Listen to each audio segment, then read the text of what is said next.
Hello everyone, welcome to How to Solve Art.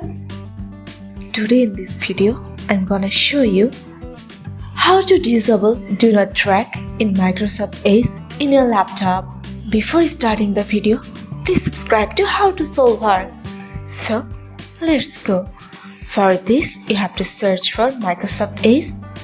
Now go to your search bar and search for Microsoft Edge.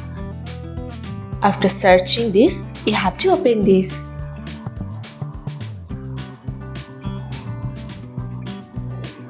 Now in this page, you can see here 3 dots. You have to click on this. Now go to Settings and click on Privacy, Search and Services.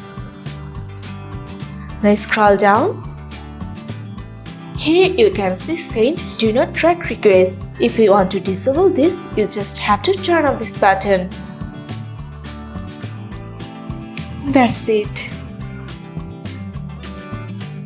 So this is how you can disable Do Not Track in Microsoft Edge in your laptop. So guys, that's it. You can do this. I think this video is very helpful to you.